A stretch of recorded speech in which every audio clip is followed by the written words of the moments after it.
Hello, everyone. Welcome, welcome, welcome. Please kindly inform your colleagues that we are about to start. We are not going to start without them, so we'll give you a few minutes to spread the word around, and then we'll start.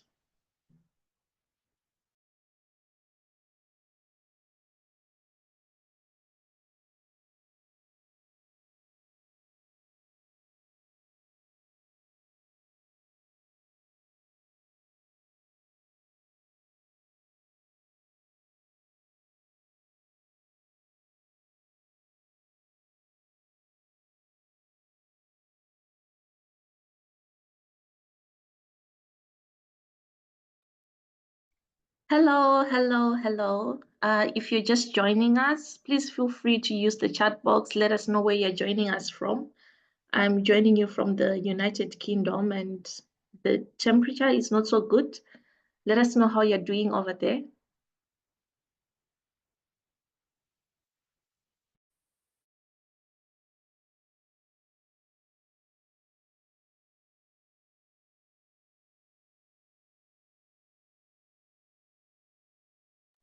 Liz, you're muted. Welcome, Ahmad. We have Chad in the house. We have Malawi, Sweden, Yemen. Thank you so much for joining. And yes, good evening to Abdullah. It's still in the afternoon here where I am.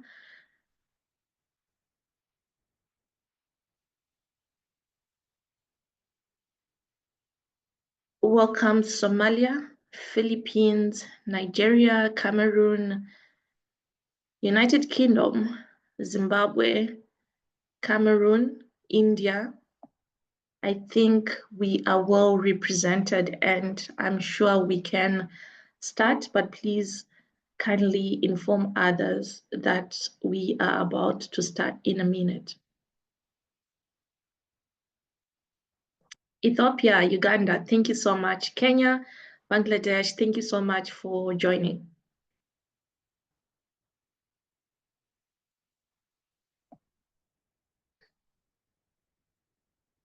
I'm sure we can start.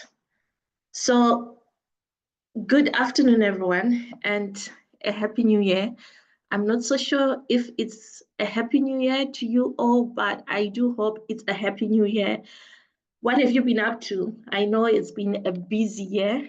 2024 was quite busy, but I also think 2025 will be more busier than last year because of the regional climate weeks. So we just want to welcome you again to our webinar series, which we started last year. I'm not going to tell you when we started them, but if anyone can guess in the chat box, that will be great. And this webinar series is brought to you by the Youth for Climate Initiative, which is a global initiative co-led by the government of Italy and UNDP. I know I could be sounding like a repeating mixed tape, always saying this to you each and every time, but I can't assume that all of you know what Youth for Climate is, so I have to say it now and again. So the Youth for Climate Initiative supports the implementation of the youth-led and youth-inclusive solutions to environmental and climate-related challenges, both financially and through capacity building development.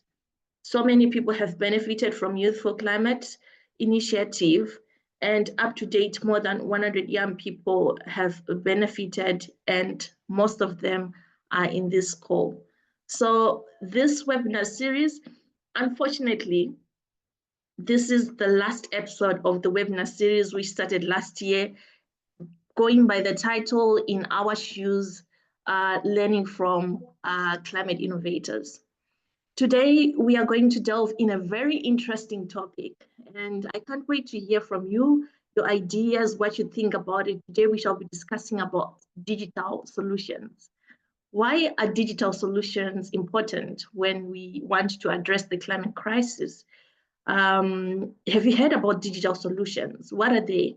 We have young people with us, joining us, who will be sharing with us amazing stories and how they are using digital solutions to tackle the climate crisis. So without saying much, we shall be hearing from them. But before I do that, I have a habit of forgetting to introduce myself. So I'm just going to do that just now. My name is Elizabeth Gulugulu Machache, and I am a climate change expert. So feel free to engage through the chat as we delve on this important topic on innovation and digital innovation. So without further ado, I'm going to hand it over to one of our experts in the house, Reina from UNDP, who shall be sharing with us about digital solutions and what she is doing and what they are working on through the Digital for Planet initiative. So Reina, if you're there, please feel free to take the floor. Over to you. Such an honor to be here with everybody. I think the meat of today's webinar is the presentation from the innovators, so I will try to keep it short. And I'm very much looking forward to hearing what they have done. So can everybody see the screen with the presentation? It looks a little bit like a sharing screen on my end, but if it's okay with everybody, I'll just go ahead. Great, thanks for all the thumbs up. Did the slides just disappear? Reina, I'm sorry, just could you give us 5 seconds? Sure. Thank you. Actually, yeah, in the meantime, maybe I'll just introduce myself briefly. So my name's Reina. I'm leading the digital portfolio for nature and climate at the United Nations Development Program. I am located in New York. And actually, I used to be an entrepreneur myself in my 20s. So I'm very, again, excited to be here and listen to everybody, what you're doing. So I see that the slides are on. So if you can turn to the next slide, please. So just to give you a bit of background, UNDP has a very big nature and climate portfolio. We are operational in, and of course, 170 plus countries and territories, but at least 140 countries have very prominent nature conservation, restoration, pollution control, climate change, food and agriculture, all sorts of environmental projects going on. There's about 750 projects running at any given time. Next, please. And we have something called the Digital for Planet service offer, where as UNDP, we are trying to address the big challenge of nature and climate using digital technologies and the power of digital transformation.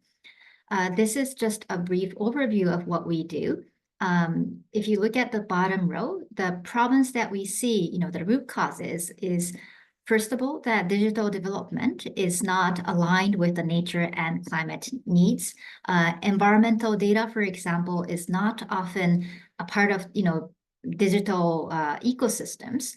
So we're trying to, first of all, tackle this at the global level, doing advocacy work, joining these kind of challenges and advocating through different stakeholders. The second area, the problem is that digital has a big opportunity to bring financial mechanisms to life.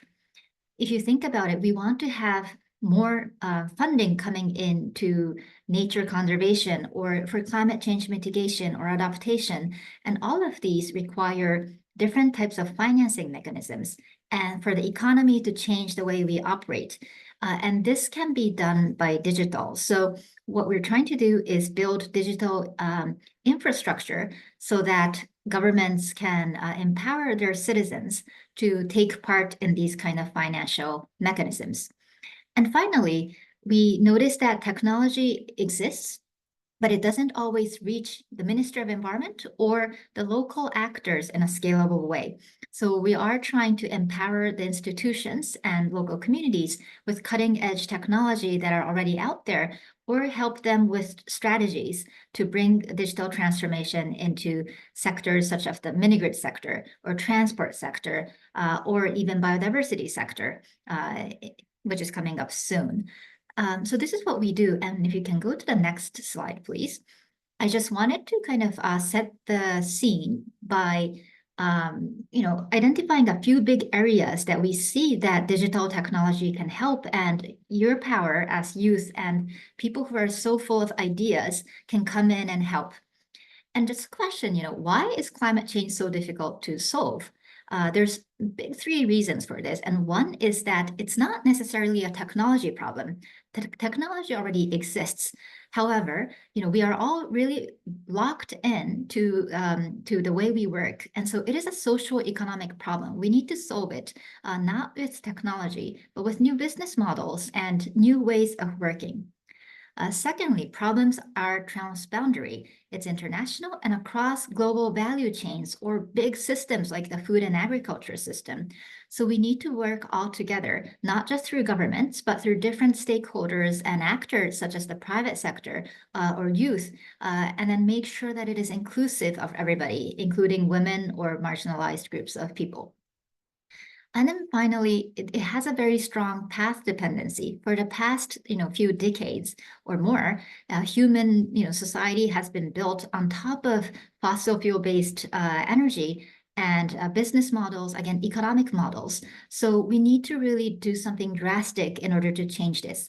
And this brings me to the point that if you can click, we need to catalyze transformative change using digital technology. We should not just get better at doing the wrong things better. So, that's where, again, the youth and ideas are really, really important. Next, please. So the first area that we see a lot of need for digitalization is to understand risks and opportunities for resilience. There is a need to understand dynamic and systemic risks as well as opportunities so that we can be resilient to the changing climate and also nature degradation. So we need early warning systems as well as, not only the national level, but at local level. And so opportunities that come up here is that, for example, governments are very resistant to black box AI solutions, but they are requiring something that is more transparent or open AI models to predict climate change related events. Early warning systems are also very important, and it is also important to tie together it with some kind of decision-making support to farmers or to local communities, such as, what is the price of commodities? How can you access the market? Farming advice. It just can't be something that says, oh, the weather, we will have a hard rain tomorrow. It really needs to come with some kind of service that helps the farmers to make better decisions. And thirdly, wildlife and biodiversity loss risks and the value of nature. These are very difficult to visualize. Can you think of ways to visualize this in a way that brings more funding and economic incentives to biodiversity? Next, please. Oh, next slide, please. Yes, thank you. So the second area of digital need is, again, access to and distribution of green finance.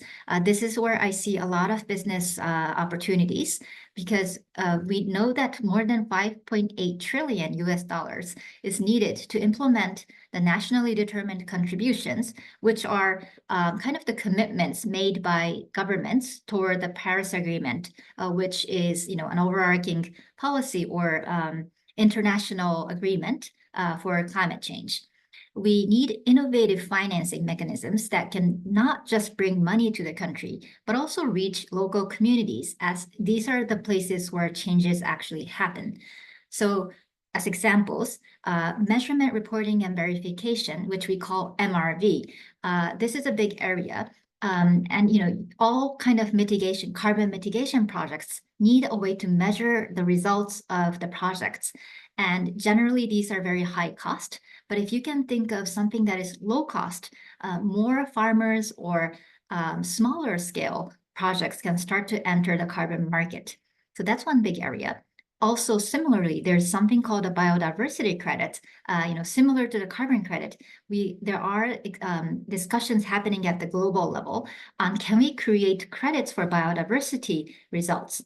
And there's all sorts of other mechanisms where you can get payments for conserving the forest or conserving biodiversity, such as green bonds or payment for environmental services. So, looking at all of those financing mechanisms and see if there's any business that you can bring in could be another way of thinking about this. Another big trend is access and benefit sharing. There is something called digital sequencing information where genetic resource can now be all digitalized, and having a part in that kind of a kind of big market, and also making sure that the knowledge of the traditional knowledge of indigenous peoples is protected. This is another area that we see a big opportunity coming up. Next, please. The third big area that we see, of course, is new business models for a green and blue economy. And I think, some of the presenters today have very good solutions that respond to this one. Especially in sustainable food systems is very important because it cuts across different countries, and it really requires a collaboration between private sector and local communities. Another area is waste management or energy transport. These are the sectors where green business opportunities exist. But again, we can't get better at doing the wrong thing. We really want to change the way society works. And so, there is a big disparity in data between global commodities companies and farmers. So farmland level supply chain traceability is very important. I also want to point out that often, especially in the waste sector, informal workers that don't have something like an ID or access to finance are usually the change agents. So can you think of business models that these people can be a part of, and also, creating a livelihood, but also contributing to the Sustainable Development Goals? These are the types of businesses that could potentially help advance on the climate change and nature degradation agenda. And of course, circular economy businesses are also very important, especially with digitalization. E-waste is becoming a huge issue in many of the countries that I see you are all coming from. So I will stop here. I do want to interest you that there is a AI solution challenge that we just launched with Climate Collective. And I will put in the chat box the link to the application, but that could be something to look into if you're already working on AI. And I think, maybe with the Youth for Climate colleagues, we are also considering something on Digital for Planet in the upcoming challenges. So please do stay tuned for that as well. Thank you so much. Thank you so much, Reina, for sharing all that information. We have learned about what should be done when it comes to the MRV process. Those that are in the climate change space, we have learned about biodiversity credits as well. We have learned about how we can use digital solutions in our business models and the importance of incorporating those that are doing the work on the ground when it comes to waste picking. So thank you so much. We want to appreciate all the work that you're doing through the Digital for Planet initiative, and for just dedicating time to be with us today, explaining about the importance and the role of young people in this discussion. So back to you, colleagues. I've seen some of your questions in the chat box. Can we have the recording? Of course, the recording will be shared. We have a YouTube channel. I'm sure Lydia will share that. And also just to remind you that we have translation services. Lydia will just also share how you can go about it. I just want to thank technology, because if it wasn't for technology, we wouldn't have been in this meeting having this important dialogue. So this topic just comes at the right time. So moving on next, we are also going to hear from Maria Julia, also from UNDP, from the AI Hub for Sustainable Development, who is going to share more about the work that they are doing and how young people can be involved. Over to you, Julia. Thank you so much, Liz, and hello, everyone. It's such a pleasure to be in this webinar and a joy to see such a huge community of young people. So very looking forward to all the discussions also afterwards.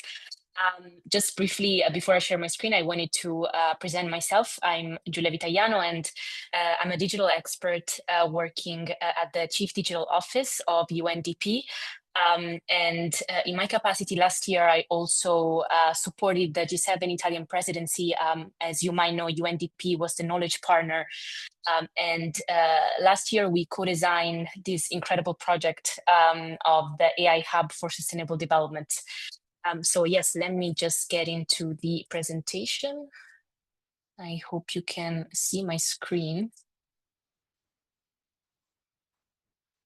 And I'm gonna head into presentation mode. So apologies, I cannot see the responses right now. But so basically, I wanted to start by presenting a little bit of a problem statement. So, I mean, over the past months, co-designing the AI Hub for Sustainable Development, we've sort of heard a consistent message from countries and partners we've been working with. And that is also that AI presents both extraordinary opportunities, but also profound challenges. On the current trajectory, AI is projected to add 15.7 trillion USD to global economies by 2030. But where exactly? So data tells us that basically the sort of most amount of this investments are going to the global north, and so only 10% of the global south economy is expected to benefit from sort of AI opportunities and new applications. And so AI, as we know, is a technology that really is critical to enable sustainable development. And as such, it has the potential to address some of the pressing environmental challenges that we already heard from Reina, such as climate change, biodiversity loss, and resource efficiency.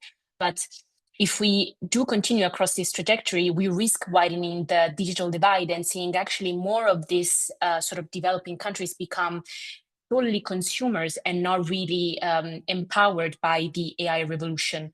And so we are really at an inflection point right now where we have to decide which future do we want. And so our actions today really decide what we are going to do tomorrow.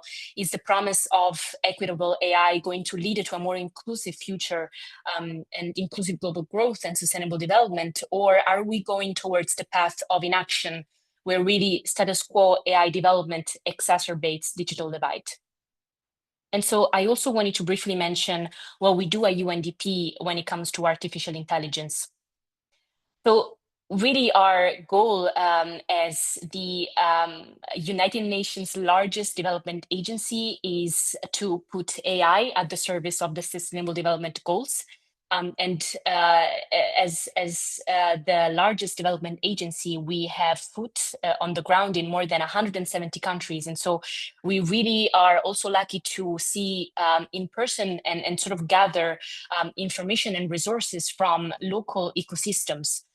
So at UNDP, we really offer global AI support through the AI landscape analysis, which I will go a little bit more in detail in the next slide. We offer AI strategy and governance support, AI capacity building and tailored technical advice. And of course, we also support the specific AI programming and strategy in developing countries. And really our approach consists of strengthen AI development and governance skills. And so really help governments in the AI revolution.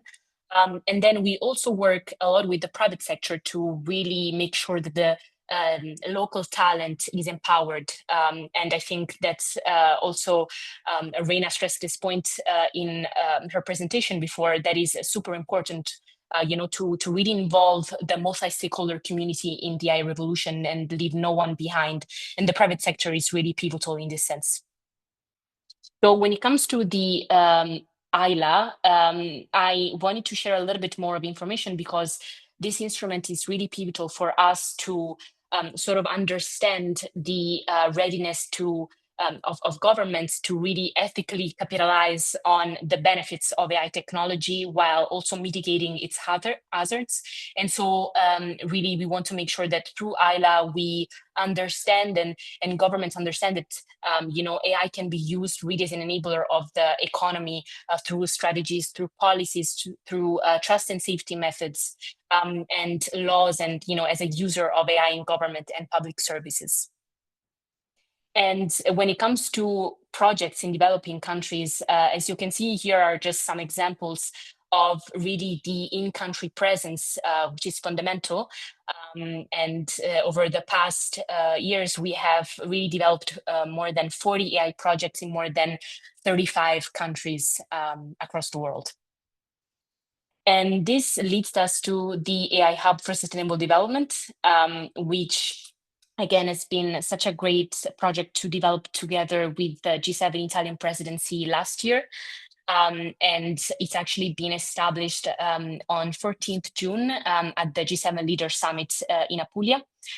So what is the AI Hub? The AI Hub really aims to be a global Africa platform to strengthen local AI ecosystems in African countries in particular, and accelerate innovation and responsible private sector partnerships on really the foundational elements that underpin the AI's potential for sustainable development. And these elements that I have put here are really fundamentally the ones that structure AI applications and that really empower end users, and so make sure that the developers are really sort of not only consumers, as I said before, of the AI revolution, but especially sort of the ones that drive it. And we've had quite an extensive research where, these elements like data, accessibility, and also an equal representation of data sets in African countries, green compute, and talent pipelines, as well as the enabling environment, are really the ones that need to be strengthened in order for African countries to drive the AI revolution forward. And we did this through a series of co-design pilots. Some of them are still in the making. So the sort of three main that I want to touch upon are an AI startup accelerator pilot, which ran from July to November 2024, language as public goods from August to December 2024, and then trust and safety in AI systems, which will run until April 2025. For the first one, so really this was a resounding success, and we did it also in cooperation with Italian stakeholders, as well as with the International Telecommunications Union and the African Institute for Mathematical Sciences. We basically received more than 300 applications in sort of target priority countries of the Italy-Africa Mate Plan, as well as other countries across Africa. We received an incredible amount of applications on areas such as agriculture, infrastructure, water, energy, healthcare, etc. And we saw so many young innovators really that are working on these particular areas that are bringing forward the solutions in the sense of artificial intelligence. And so we had this pilot program where we try to assess really the demand readiness in businesses, in particular, of course, in selected startups, then the level depth of support also required for local impact in the AI value chain. And also we try to understand the types of partnerships that are worth developing when it comes to the public and the private sector. And this is an example of basically the work that these 5 finalists of the Startup Acceleration Program did in the co-design pilots, and they were also the protagonists. And I'm saying this because it's true. They were the real sort of centerpiece of the G7 tech industry ministerial in October, as well as a special event in the Silicon Valley, also driven by the G7 group. And these, as you can see here on the screen, these 5 finalists are sort of such a great innovators that are, from Kenya, from Tunisia, from Ethiopia, and their solutions really focused on how the AI can really drive forward sustainable development. And some of them work on education specifically. Some of them are working on smart irrigation solutions, like RWise and so on. And so really they were such a centerpiece of this G7 process this past year. The second pilot that we did was on the local language. And when I'm talking about local language, I'm specifically referring to low resource languages in African countries, like I'm sure you're familiar with Twi, and who is especially sort of focused in Ghana. Our aim with this pilot was trying to bring together, again, a multi-stakeholder community. So we sort of gathered both public and private sector actors together. We try to understand what can we do really to improve the representation of African data sets in AI systems, because right now, as you know, already sort of the linguistic cultural heritage is at risk, but the sort of digital languages is something already more specific, and we saw that, for instance, some African languages are not even present in most of the AI systems. We can see mostly sort of global north languages that are represented in AI datasets. And so we really wanted to understand what can we do better, how can we scale partnership models to responsibly digitize language resources. And this is something that in the end will sort of result in a written report that will be shared publicly, and I'm happy to also share it with this group. And then, as you can see here, we focused on sort of 4 main areas, one being digitizing local languages at scale, data governance and community ownership, cross-sector partnerships and big tech engagement, and sort of use cases and technologies for industrial growth in Africa. The sort of third main pilot program is the AI Trust and Safety Reimagination Program, which is also part of the bigger UNDP offering when it comes to artificial intelligence, but of course aligns well the AI Hub objectives. And really, as we're seeing these days also from all the recent sort of news that we're receiving from artificial intelligence systems and applications, we feel that it is imperative to ensure that AI systems are safe, fair, inclusive, and of course uphold human rights. And so addressing the trust and safety gap in AI systems is crucial for realizing the benefits, and of course to make sure that public, but especially private sector actors are responsibly using these tools. And so we want to make sure that through the pilot program, we advance not only reactive measures, but also we co-create. It's been a little bit of a motto this year, co-create together practices that actively anticipate and prevent harm in these systems. And we seek to gather practical experiences and data from the sort of expert community that we are gathering. We also want to lay the foundations to support local businesses and startups for safe applications of AI, and then explore, of course, innovative partnerships. And lastly, I also wanted to mention briefly about the Green Compute Coalition for Africa, which is something in the making right now. This is not per se a pilot program, but it's more of a crucial programmatic area, as I mentioned before, of the AI Hub. And we think that green compute, compute in general, is like the foundational basis of all AI systems. But unfortunately, we face, and developing countries face so many challenges when it comes to compute accessibility. Through a research that we did with 2 African experts and organizations, we saw that only 5% of African experts and talent have access to computational resources. As you know, the supercomputers are mostly concentrated in global north countries. And so it's really fundamental that compute, and especially, of course, compute that aligns with sustainability goals and with energy efficient resources, really is accessible in every part of the world, in African countries, in particular for the AI Hub mission. And so really the strategy that we want to approach is to partner with, again, public and private sector entities to reduce costs and empower end users with enhanced compute access, while also minimizing the sort of environmental and societal impact of this technology. And with that, I thank you very much for your attention, and I leave here some useful resources, and I'm sure this presentation will also be shared with you later. So thank you very much.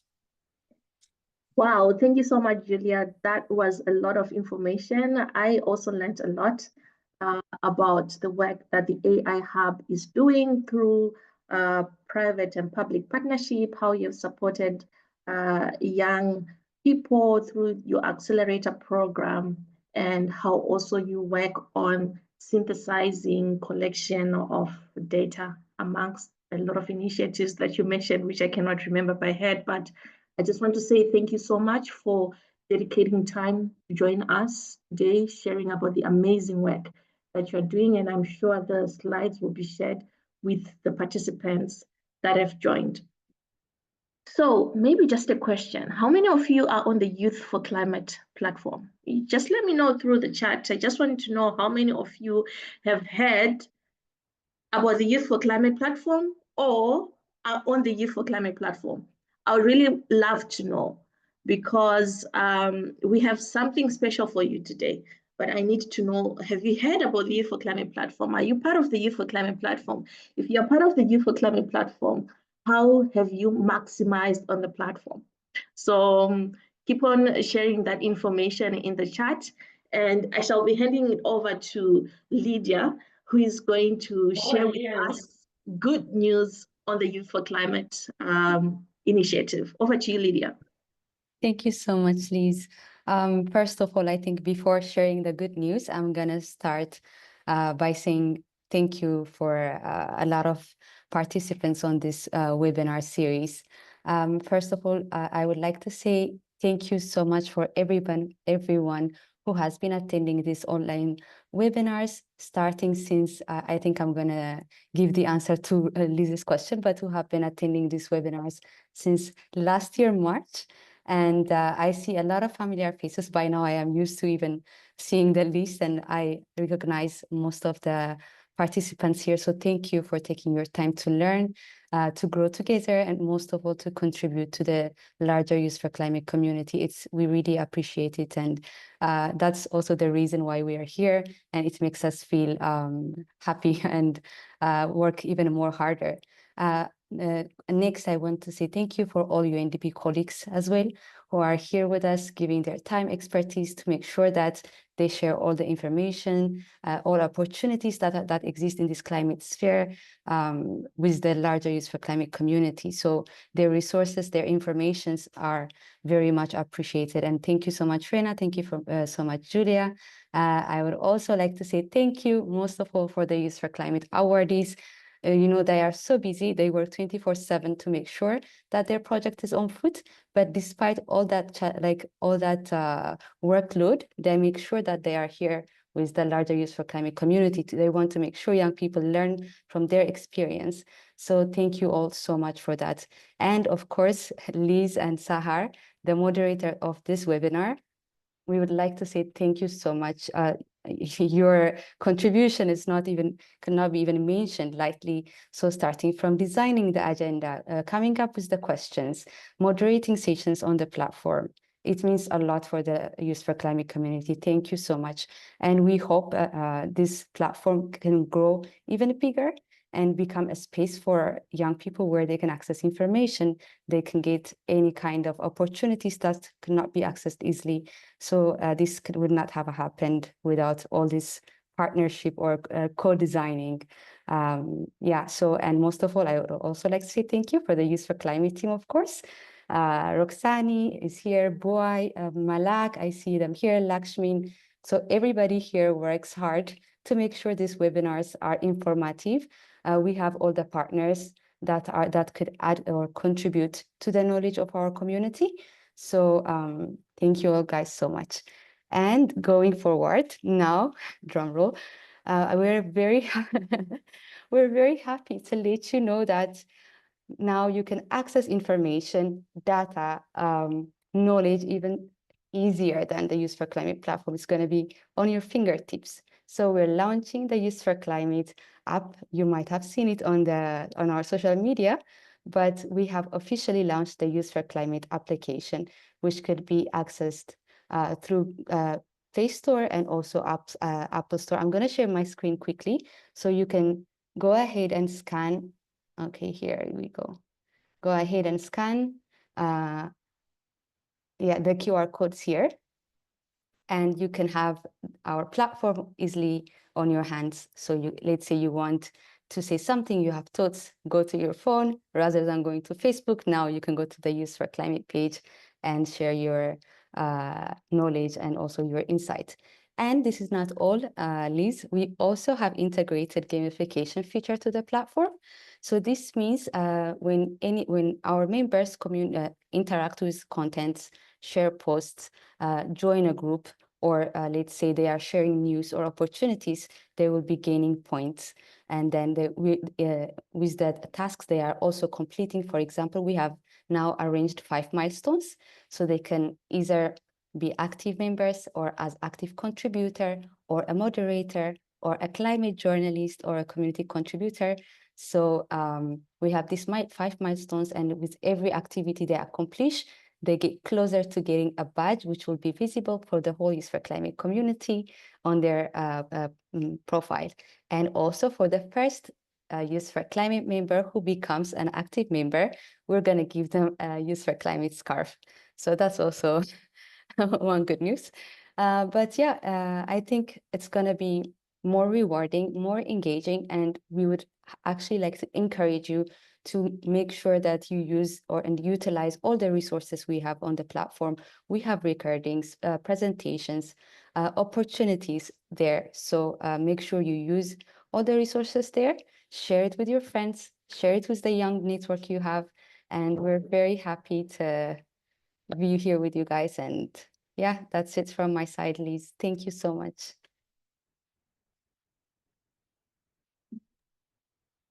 Thank you so much, Lydia, for sharing all that information.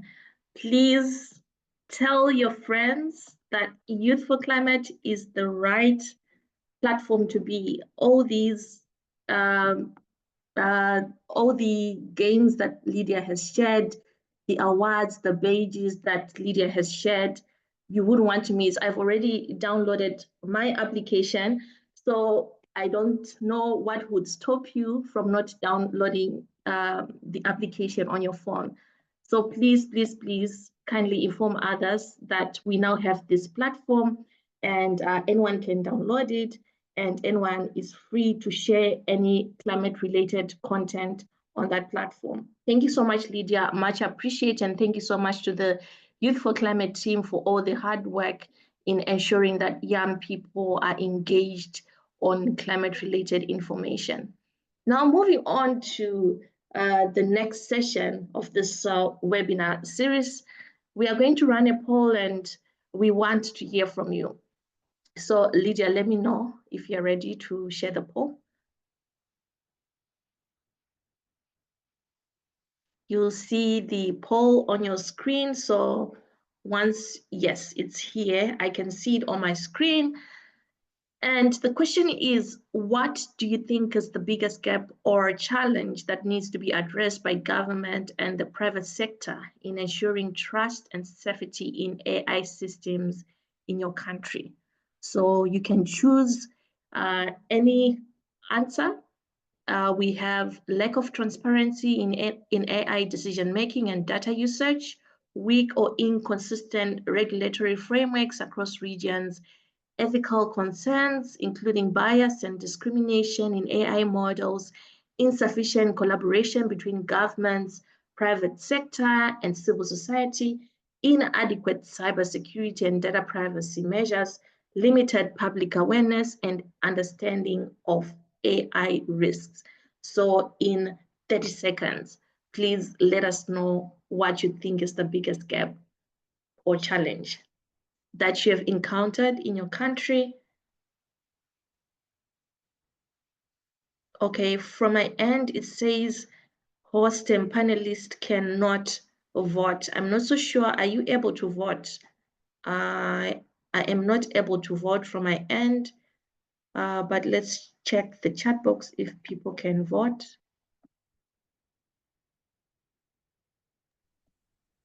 They are voting now. I can share it, please. Okay, great.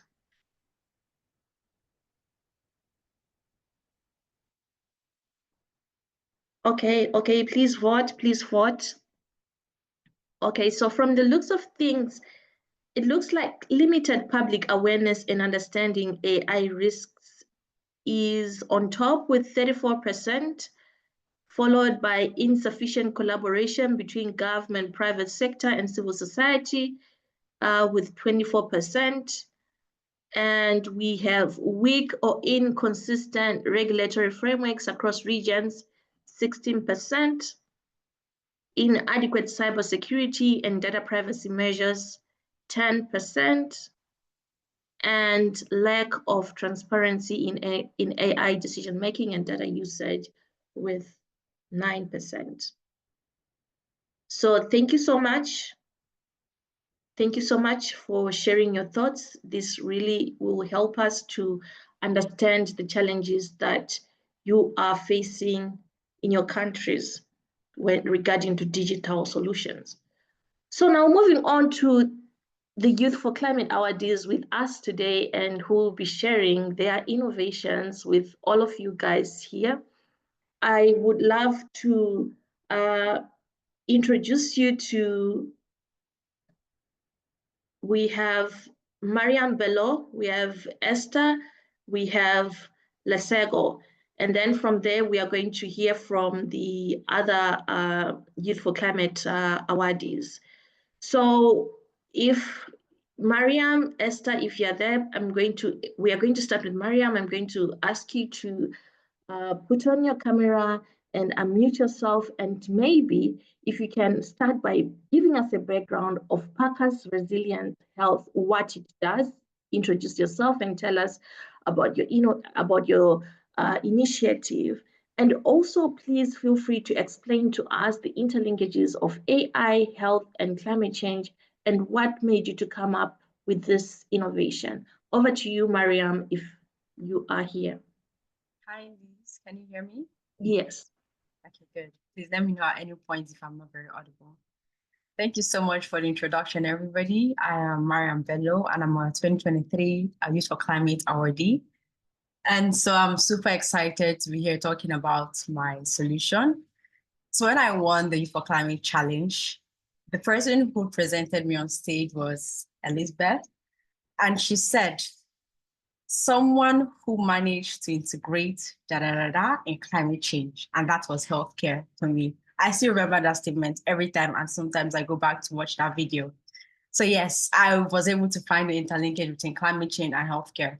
I'd been running my initiative, Parker's Mobile Clinic, for about 3 years, I think 3 years before, or 4 years before I realized this interlinkage. And initially our focus was just creating healthcare accessibility, because the challenge of healthcare accessibility has always been a problem.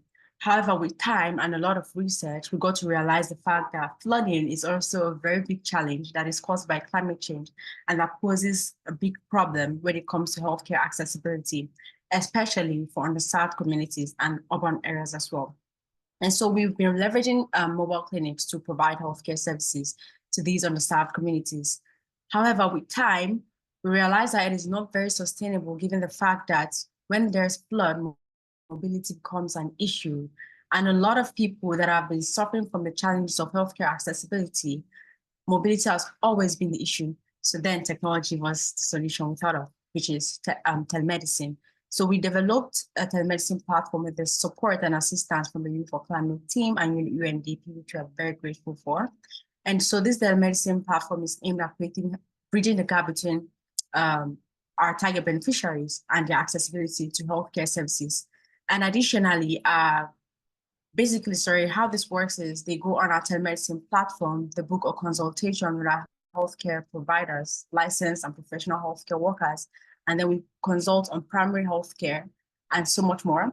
But then there's also another interlinkage we discovered, especially when it comes to flooding, which is the psychological health of our target beneficiaries. And we have various interventions that's tailored to this. And for this particular one, which is on psychological health, especially for women and children, because 70% of our target beneficiaries are women.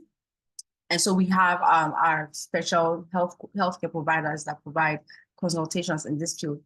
And earlier, Maria mentioned something about data.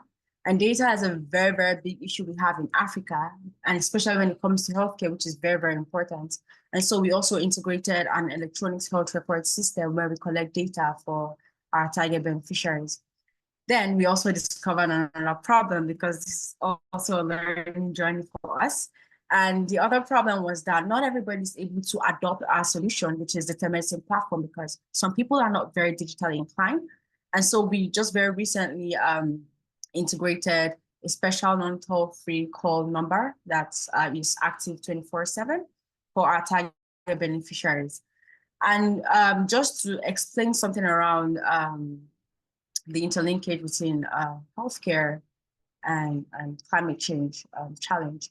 So you see, the thing is, a lot of people experience this problem and they do not know about it. So adopting technology is a problem. Getting the right kind of healthcare workers to provide these kind of services to them is also a problem. And so we've done a whole lot of training for healthcare providers, leveraging community leaders whom are people our target beneficiaries usually trust, to talk to our people. And from when we started our project with the Youth for Climate Fund, which was what actually got us started with this particular project, as of August 2024, we had reached 10,000 people, including climate education and healthcare interventions as well. And then AI, which is like the really interesting thing we've been talking about all day. And so, yes, our telemedicine platform also has an AI model integrated, which has been modeled with local needs. And so basically, you go there on the website, you ask very simple questions about your health, and our AI model gives you response, but no prescription. And this is because we are still trying to mitigate the risk of AI in what we are trying to do. And so, yeah, flooding has been our focus. I mean, healthcare is broad, healthcare accessibility, climate change is a broad topic. However, when we're talking about floods, which is one of the prevalent issues we face in southeastern Nigeria, which is where our target beneficiaries are mostly situated, we have to try to bring down this to the needs of our target beneficiaries. And we've been able to do that and also educate a lot of people about the interlinkage between climate change and healthcare. And we have a year-long webinar series as well. Thank you to the For Climate team for this one, where we educate people on climate change, climate resilient health, the connection between climate change and healthcare, because people do not know about it, even healthcare providers. So yeah, that's basically for us, and that's how we got to discover the interconnection between these problems. Thank you. Thank you so much, Mariam, for sharing with us your initiative.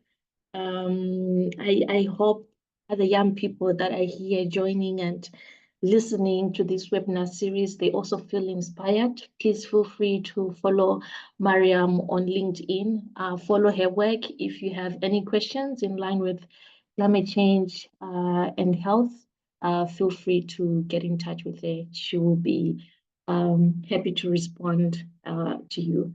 So thank you so much. Unfortunately, I have heard that Esther is not here, but it would have been really nice to hear from Esther. Esther is from Kenya, and her initiative is called Farmer Lifeline Technology.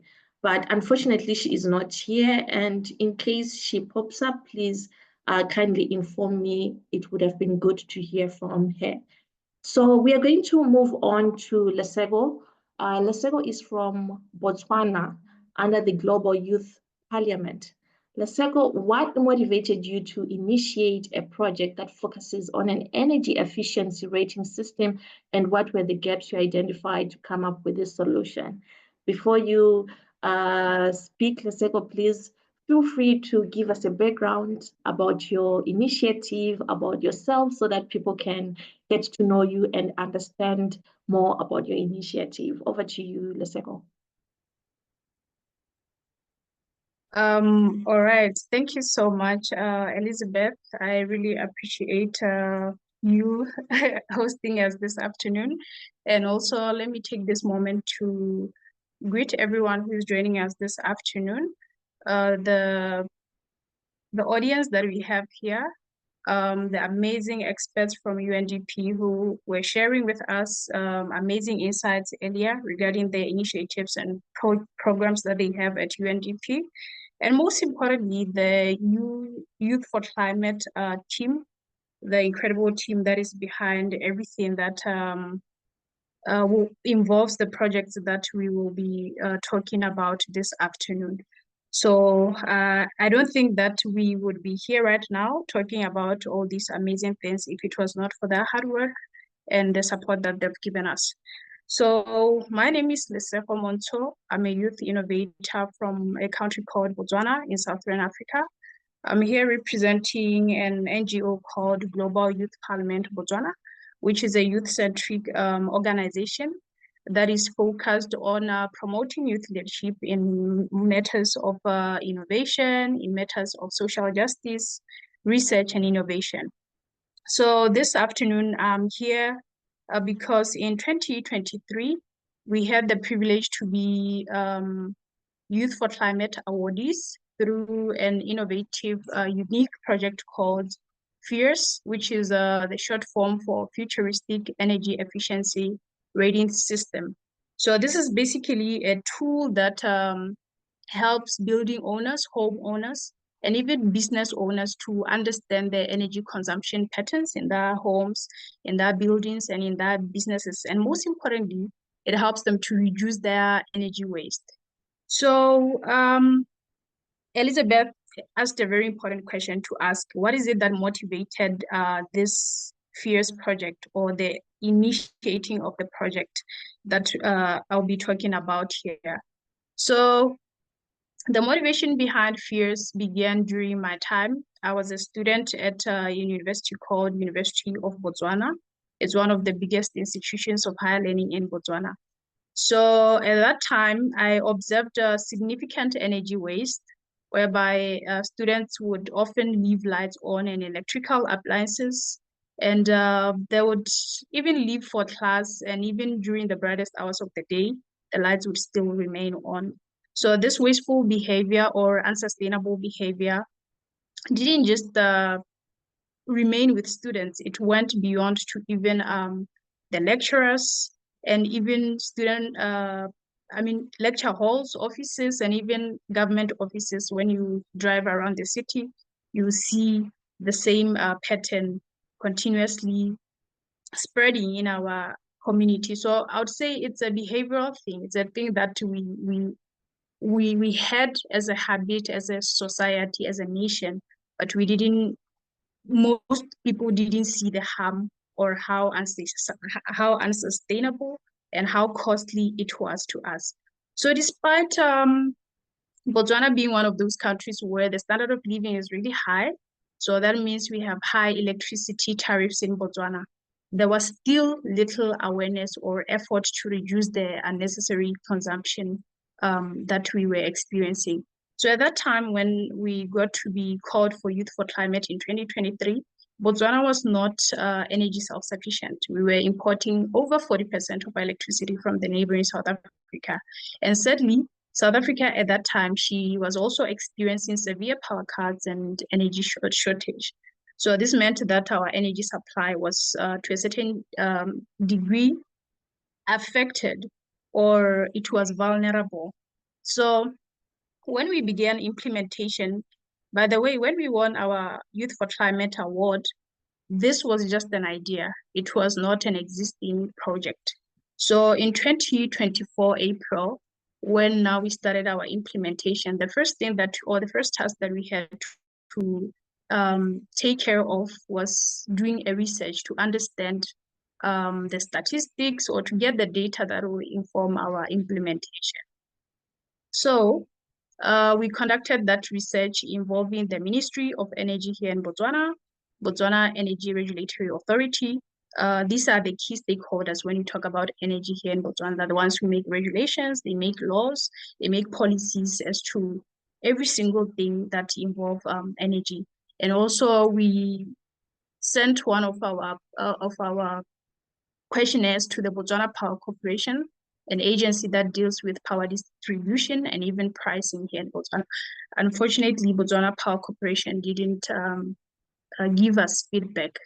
But then from our research, the critical gaps that we found or that we concluded was that the slow adoption of energy management systems similar to the one that we have built here.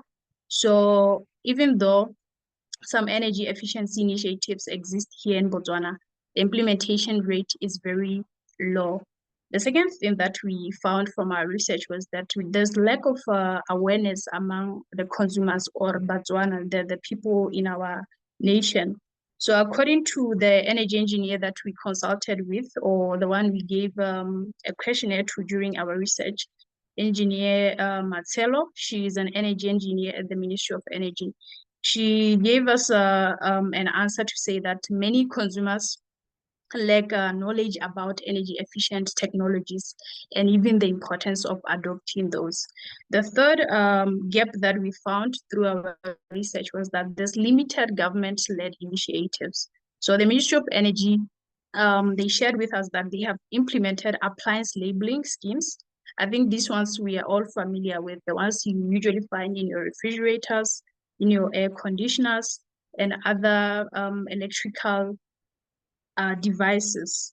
So this is how far they could go as the Ministry of Energy in terms of implementing initiatives that promote efficiency. But many policies, according to her, remained unimplemented due to financial and administrative constraints. Lastly, the gap that we found through our research was that there's high dependency on imports and reactive measures. So according to the engineer, Botswana addresses electricity shortages by importing from the neighboring countries, just like I said earlier. So that means that the demand side or the demand side management strategies are there. Unfortunately, now when it comes to consumer-driven solutions similar to fears, at the moment, there's nothing that has been created. So that means that our solution is like a first mover in this market. We are the first people to ever come up with something like this in Botswana to address this challenge. So basically, FIRS was developed, is currently under construction as an IoT, Internet of Things driven solution. It also uses data analytics. So through the data analytics and IoT technologies, we help the users to be able to understand their consumption patterns. It tells them how much energy they're using on a daily, on a weekly, on a monthly, on a semi-annual and annual basis. At the same time, it gives the users recommendations, real-time recommendations to reduce or to save energy in their houses. At the same time, it has interesting features that allow users to set targets on how much energy they want to use or the energy targets they want to achieve on a monthly basis. Interestingly, through the IoT technology, we have features that allow users, let's say you left your house in the morning going to work with your lights on, maybe you're in a hurry. When you get the web interface or the app interface, which is the website of our FIRS system, would give you an update or an alert to let you know that you left your lights on. So those are the kind of features that are incorporated in our system. And also, when we were doing research in December 2024, we had the opportunity to be invited for African Startup Conference in Algeria. So when we were there, we realized that this problem is not just unique to Botswana. It's actually a problem that even other countries have the similar challenge where the waste of energy is something that is just normal. People would leave lights on, go to work, and it's just okay. So there's also research that was done by International Energy Agency in 2024 to say that about 20 to 30% of electrical consumption in a typical Indian home goes to waste. Similarly, in the US, it's 35%. And then in Britain, the British people or the Brits waste about 4.4 billion euros every year by leaving the lights on. This was a research that was carried out by ABM Electricals in 2024. So basically, we are not just addressing a problem that is facing us here in Botswana. We are solving a problem here, but eventually this is a solution that can be replicated into new markets. This is a solution that can be customized to new markets because it seems the problem of energy inefficiency is universal. With all that, thank you so much for your time. And you should look forward to us launching our innovation. There's a picture here that shows how our interface looks like. You can appreciate it. So these are the features that we have. We have a welcome page, we have a sign-in page or sign-up page, and then sign-in page. And then we have all these features that I was talking about, where you can be able to know how much energy you used on a weekly, on a monthly. We also have the cost analysis feature in the second slide from the end there, which shows you how much in monetary terms the energy that you waste can be quantified to that money. So you'll be able to know that, let's say you wasted 100 kilowatts as your energy, you'll be able to know how much in monetary terms that is. So this is something that we need for behavioral change, because most people think in monetary terms. Maybe if you are wasting your electricity or your energy and you see kilowatts hour, or you see units, as most of our countries do, you will not appreciate that your behavior is unsustainable. But when you see it in money, how much money you lose on an annual basis, you will see that this is something that you need to do something about. So thank you so much, Elizabeth. Thank you so much, Lesego, for sharing that innovation with us on how you intend to incorporate energy on energy as a digital solution. So really much appreciate. I will be following your journey. And of course, if you would like to get in touch with Lesego, please, Lesego, if you can share your LinkedIn profile on the chat so people can reach out to you over there. It seems like Esther might not be joining us, but it will not be fair if I also do not share about what she is working on in Kenya. So I'm just going to share a brief proposal for Farmer Lifeline Technology. So Farmer Lifeline Technology is an NGO based in Kenya. Their proposal focuses on fighting crop diseases and crop pests that on average destroy 46% of crop in Kenya per season. To do this, they have developed a technological device that allows smallholder farmers to, in a timely manner, detect and identify crop pests and diseases. The device, which is mounted on the farms permanently, sends a message to farmers when it identifies crop pests and diseases. The message also includes recommended carbon negative solutions and fertilizers that can be applied to stop the crop pests and crop diseases, leading to reduction in farm losses. The goal of Farmer Lifeline Technologies is to get 1,200 new smallholder farmers to start using the technology and system. Ain't this amazing? This is amazing. This is quite innovative. Thank you so much, Esther, wherever you are, for developing this amazing innovation. We have heard about the use of AI in health, AI in renewable energy or energy AI in agriculture. And next, let's hear from Ghislaine, who will share more about waste zone. Ghislaine, please, if you're here, we would love to hear more about your initiative on the recycling and reuse of electronic materials in Rwanda.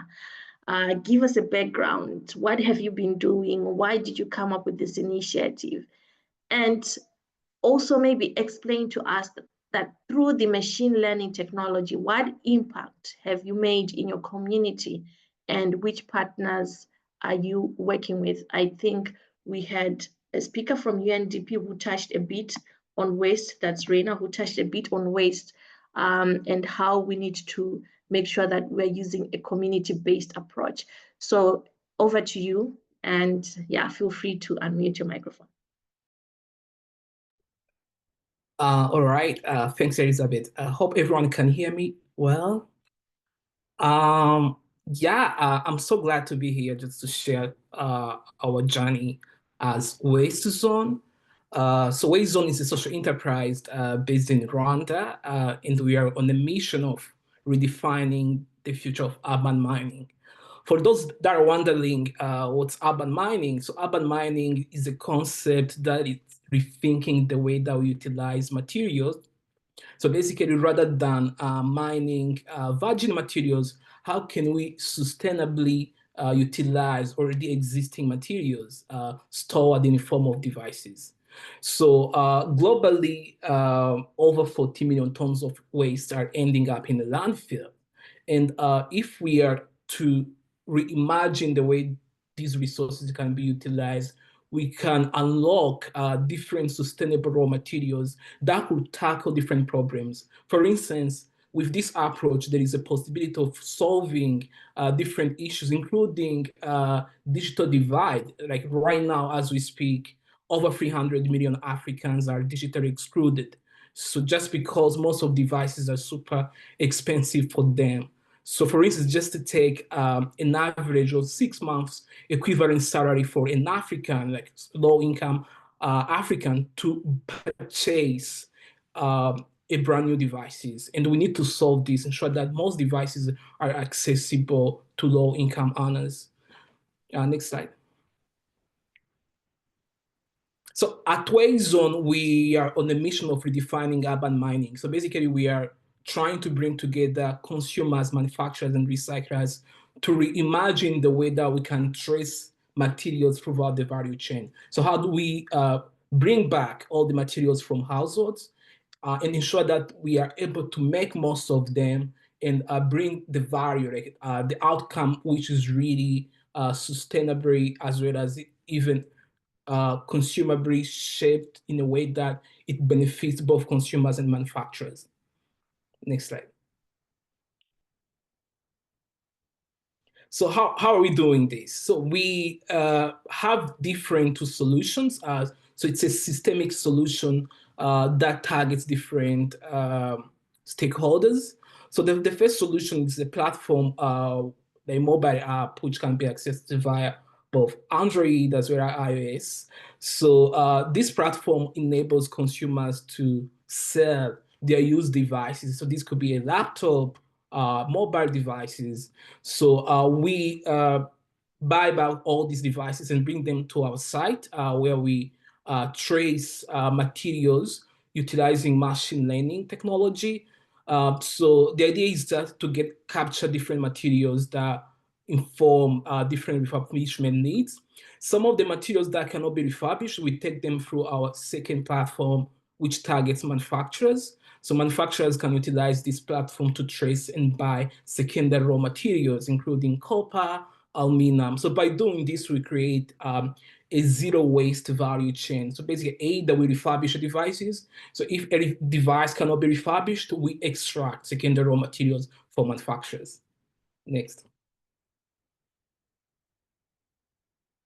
So we use machine learning technology or AI just to get the most of accurate data on these devices. So the idea is to take each component of device and understand the materiality content. So we are able to detect different materials, and then we're also even capable of understanding their provenance changes throughout the time. And this real-time data informs different steps that we need to take, either refurbishing or extracting raw materials. So with this technology, we have been able to provide refurbished devices to households, ensuring that the quality is really sustainable in the long run. And also, we have been able to extract secondary materials accurately, ensuring that manufacturers are able to get these secondary materials which are quality proven as well as sorted well. Next. So in the last 3 years, we have been able to trace and refurbish over 460 tons of electronic waste. And this is equivalent to over 60,000 tons of carbon emissions diverted. So we are impact oriented. So we measure the impact in real time. So basically each electronic devices that we take through our refurbishment lab, we are capable to identify specific equivalent tons of carbon emissions diverted, basically by preventing it from going to the landfill. And we utilize the UNEP calculator, like robot greenhouse gas calculator provided by UNEP, to measure in real time the equivalent carbon emissions diverted by bringing back the device in economy through refurbishment or extraction of secondary raw materials. So by doing this, I've been able to provide refurbished devices. So basically, these are low-cost refurbished devices that we provided to over 3,500 households across Rwanda, impacting over 15,000 people in those households. So these are just either mobile devices or laptop. So just imagine some of the households are not capable of accessing laptops right now. They are digitally connected, ensuring that they can join online, utilize different educational materials. So by just accessing a quality-proven, low-cost refurbished device. Next. So we introduced a gender for climate approach in our business model. So basically, we want to kind of ensure impact, but also integrating a gender for climate approach. So basically, we introduced a sales agents program because one of the things that we identified later in our journey was that some of the devices that we distributed to households were struggling in utilizing the devices. So basically, because some of them were just joining, they were just first digital consumers, so they didn't have any digitalization skills. So we introduced this workforce of sales agents like Diane, who are tasked to provide specific digital literacy to different households, enabling them to make most of their devices. And surprisingly, this workforce, who is consisting of like 8 of them who are women, actually pressured us to even rethink the way that we distribute devices, ensuring that we cover the most women-led households that could get devices at low cost. So during our last impact measurement activity that we did last year, we found that right now, among the beneficiaries, 75% of the devices that we distributed went to women through this workforce of sales agents that we utilized. Next. Yeah, and we as on team, we are also like a youth-centric social enterprise with a majority of us under 30 years old. And prior to joining Wazon, some of us worked on different urban mining projects, just rethinking secondary raw materials, extraction through different scientific and industrial application. And some of us had some prior experience in business management as well as environmental management. And we're so excited to apply different holistic innovation to scale urban mining across different parts of the world. Next.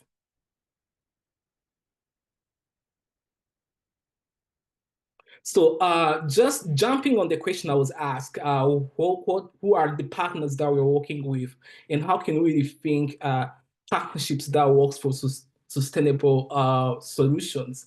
So some of the funders that we are lucky to have in our journey, of course, obviously includes UNDP. I mean, as a 2023 Y4C awardee, we are so grateful to have UNDP as a partner in this journey.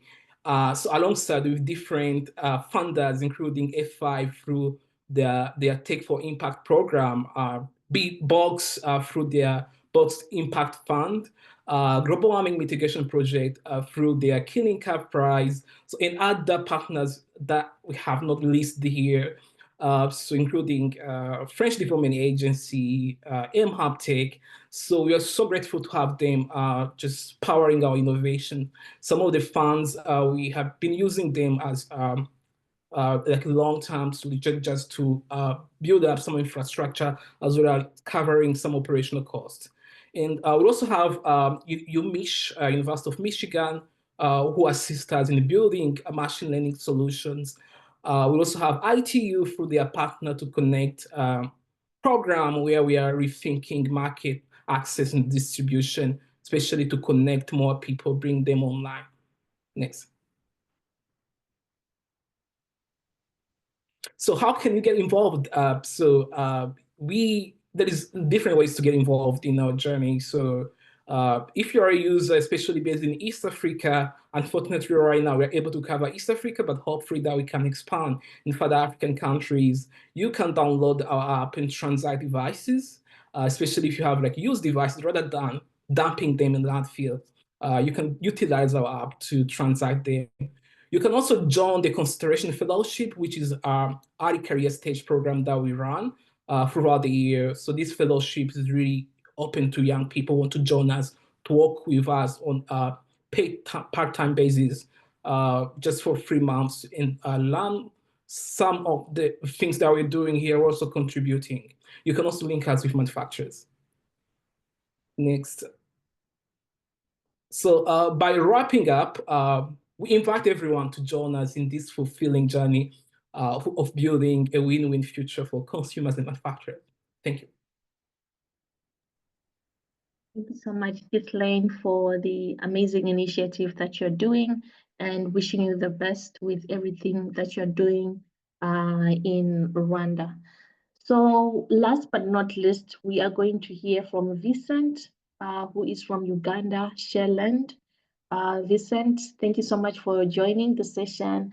Could you please give us a brief background about the initiative, and also maybe share with us how many young people have benefited from your initiative up to date? And do you have any success stories you can share with us, and the challenges that you have experienced, so that others can learn from you in 6 minutes? Over to you, Vincent. Thank you. I hope everyone can hear me right now, and you can see the screen, right? My name is Vincent. Vincent, I come from Uganda. Uganda is in East Africa, actually. That first participant, or the one who has just spoken to us, is from my neighborhood, Rwanda. In fact, in Uganda, even I come from a part where we speak the same language. So I come from southwestern Uganda, and we border Rwanda. So we speak Kinyarwanda or Rufumbira, which is the same language. Okay, so I really, I'm happy to be here. So we are going to talk briefly. My slides are not very many, so I'm going to be as brief as I can, so I don't bore you or take your time. So it's technology and agriculture in Africa, and we are going to look today at Shareland and what we are trying to do here in Uganda. When you look at my slide, those are the few things we are going to look at. Technology and sustainable development, introduction to Shareland and what we are doing in Uganda, and the Shareland progress, or the updates of what we have already achieved. So a few days ago, I think last week, I came across an article in The Economist. And really, this article shows that Africa's adoption and use of technology is still very low. We are trying our best. My colleague has just talked about an amazing innovation that's handling e-waste, and so many other innovations like you've seen young people forwarding, but really we are still behind in so many areas. Now, specifically for agriculture, look at this data. For example, Africa's total factor productivity, which is how you are utilizing your capital and labor, for the past 60 years is almost negligible. That's according to World Bank. It's also in that article. 60 years. Those are about 6 decades. Since the 1980s, Africans have tried to improve productivity through farming more land, not farming it more productively. It's amazing. Like you see, like the last number 3.5% of agricultural land in sub-Saharan Africa is irrigated. These are realities. Like I'm in Uganda, but you find we are in 2025, but most of the farming is done by just hose. I hope you guys know a hoe, like a small tool that we use in our local villages to cultivate land. When can you cultivate enough land and food to feed your family and make a living in terms of selling or exporting when you are using a hoe? When you are not irrigating, there is drought everywhere. How can you really be sure you will really sustain even your house? That's why no wonder in Africa we suffer too much hunger and poverty, yet we are blessed with so much of fertile land. These are realities. Now look at specifically for Uganda, 78% of our population are in agriculture. So agriculture is the main activity we do here in Africa and Uganda, of course. But only 40% of households, in fact, 40% of the households are the only ones, they don't have land, they don't own land. So we have 60% having some land, but which kind of land? Look at this. 80% of Uganda's land is arable. In fact, almost the whole country's land is fertile for agriculture, but only 35% is utilized. So 65%, in some cases like the northern part of Uganda and east, 70% of the land is unutilized. So even for the little 35 which is utilized, like I've told you, the methods of farming are traditional, like the ones that people used in 1990s, and we are in 2025 using a whole traditional methods of farming and on smaller plots of land where you really can't practice sustainable and high productive agriculture. So we tried to bring in a solution called ShareLand. So ShareLand is an online platform that connects farmers who need land to those who have land that they are not using. We realize that there are so many people who have big chunks of land that they are not utilizing. And there are some farmers, especially younger people who are coming up, who don't have that money to buy acres of land, and they would like to practice agriculture on that idle land. And that's what ShareLand basically does, both online or via the office. If someone calls us and says, I need land to cultivate in this place, in this location. Basically, that's what ShareLand does. The progress so far, the ShareLand web application is already up for like it's 100% running. And the mobile app is basic, but it's also available. So someone can put it on the website, Android and iOS. We have 135 acres of land available now. We have a lot of land in Gayaza. It's a part of Greater Kampala and some other districts called Mityana. So we have, in total, we have 135 acres of land available for use for any farmer who wants to use, whether it's 1 acre or 2 or 5 or 10, we have that available. And we have 30 younger people, not necessarily younger people actually, people of all ages. While the platform is a target for younger people who don't have money to buy land, any person who really comes in and wants land, we take them in. So it's not really age specific. And I think for the success, we have five matches that we have so far achieved. Matches means we have connected a farmer who is looking for land to someone who has unused land. And of the 5 we have connected, I think most of them are above 30 years. So yeah, we have youth who are 35 and below, but we have some who are older than 35 years. So let's look at some of those success stories. Like that gentleman you are seeing in the green T-shirt is from Eritrea, but he lives in Uganda. He's a farmer from Eritrea, but lives in Uganda. Is our first client who came in to look for land, and he was working on a project called the hydroponic. It's a kind of project that uses some kind of fertilizers to boost agriculture, and he wanted 10 acres, which we got in Gayaza, Janda. It's a certain location in our place. He wanted electricity where water can reach, and we are lucky to have big chunks of land on a highway which had access to water and electricity. So that's our first client. And we have our second client, who is David. David wanted 5 acres to grow rice. So David is even in the same area. He lives in the same area where we have land, and we've given him 5 acres. And he's growing rice. Rice is a very important cash crop and food crop in Uganda. It's from all the corners we eat rice. It's a very important crop. And the other one is called Hakiza Alex. Hakiza Alex is in Mityana. Hakiza Alex even gave us the opportunity to talk to his village people about shareland. So we had a small outreach. We walked around and sat at the chairman LC1, and we started talking to people, enlightening them about the possibility of them sharing their land with us, giving us their land, and so we can get farmers who need to use it.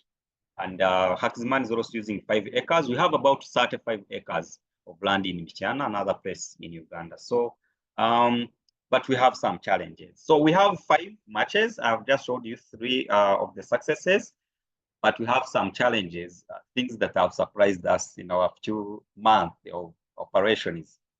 Number 1, people haven't adopted the online platform as we expected. Yes, even in the successes I've just listed for you, most of them came through our office. Maybe they saw our flyer via WhatsApp, Facebook, whatever, and they called us and they came to the office. We took them to our land, to the land that landowners had showed us.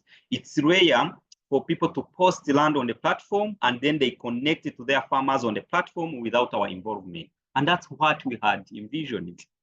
Number 2, of the 5 farmers we matched, none of them is female. Again, we had envisioned that since women are the most who are in agriculture, they are the most who actually need land. In fact, even in our culture and social norms do not really give women land in terms of inheritance. So we envisioned women doing agriculture without access to land. Surprisingly, none of the farmers that we have now has come is a female. So we shall share one of the challenges why. And the last one is it is costlier than we imagined it. Now, like we told you, we thought this was going to be completely online with some few instances of offline. But to get even one matching, we make about 5 Vs. Because like for the land in Gaza, where we have a lot of land, a person called us, he said he has land. We had to go and visit it and take pictures and put on our platform. And when we get a client, the client says, I need to go and see the land. So we have to take the client to the land and they look at it. And on that same day, it's not when they agree. They say they are going to think about it, to do this and that until the deal goes through. So by the end of the day, when we have to sign the papers of the partnership between the farmer and the landowner, we sign when we are 3. Share land, here we sign on the paper, on the temporary agreement between the farmer and the landowner. The chairperson, LC1 of that area signs, and also the landowner signs on the paper. So by the time we reach on the day of signing such an agreement, we have traveled to the same land for about 5 times. Really something we never imagined. We thought people would just connect on the platform, chat, where are you? How is your land? Should I come? I see it, goes and sees it without even our involvement, and it just matches with the other guy. But we've had some changes during operations, and so these are our plans going forward, bearing in mind those challenges. So we are designing the full mobile app time. Can you round up if you can? Okay, so we are designing the full mobile app. We also want to do more on the platforms than just connect farmers to landowners. We talked about women. So most women, they actually don't just need land. they need more.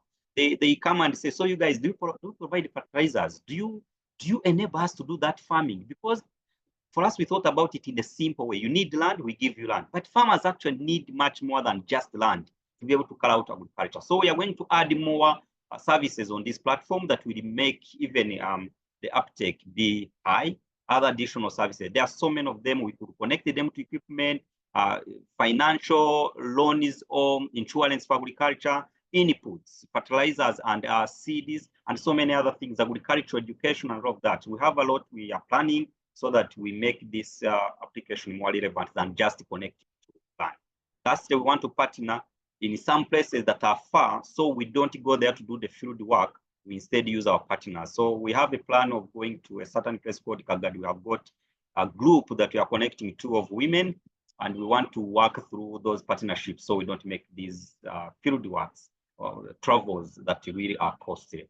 Those are our plans we are working on.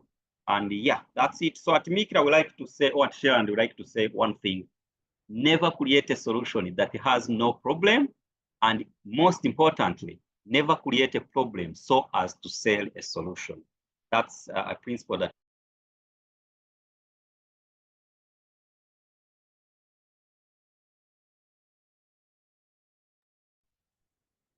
Okay, I'm not so sure if we have lost Vincent, but just checking if you can hear me. I'm not so sure if it's my end or if it's Vincent's end. So Lydia, can you hear me? Or anyone else to confirm if they can hear me? Yes, yes, we can hear you. Great, great. Thank you so much. Thank you so much, Vincent. I think something must have gone wrong with his network, but we appreciate the work that he is doing, linking up farmers, young people with land, which is something that is really important, especially from Africa, where young people mainly complain about lack of access to land.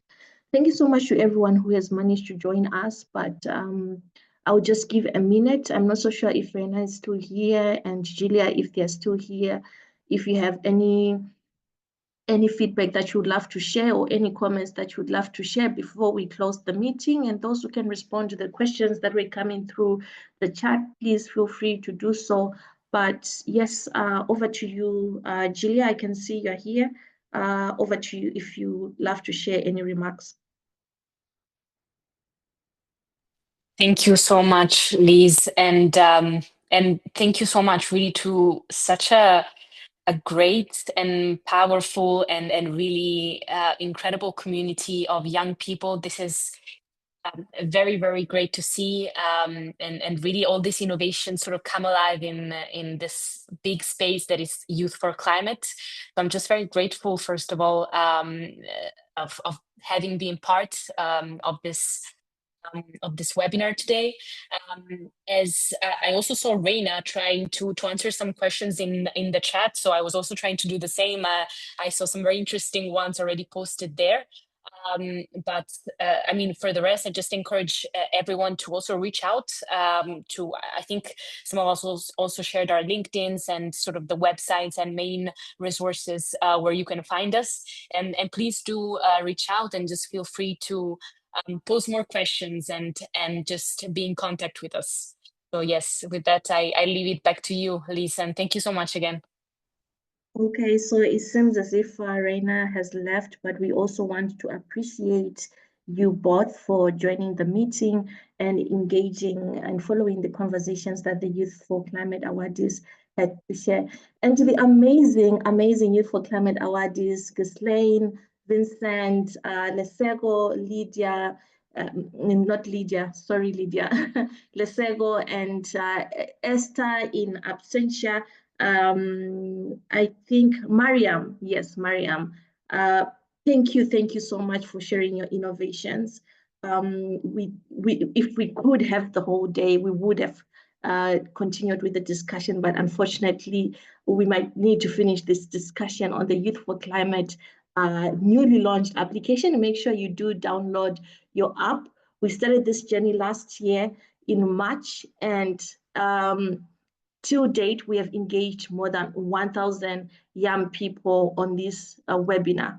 Unfortunately, today marks the end of the webinar series, but you will not be seeing me for the last time. If you want to engage with me, make sure you download the application and we can continue to engage on the Youth for Climate application, exchanging ideas, sharing experiences and challenges that young people are facing in their respective countries. Last but not least, I just want to thank the Youth for Climate team that made this webinar series to be what it is today. We wouldn't have engaged all these young people if it wasn't for your support. Thank you so much for the hard work that you do, on this webinar, the hard work that you do in your offices. We just want to thank you so much and most gratitude. So from me, Elizabeth Kulugulu, I just want to say bye, but this is not the end of it all. Let's connect on the Youth for Climate platform, and yeah, later.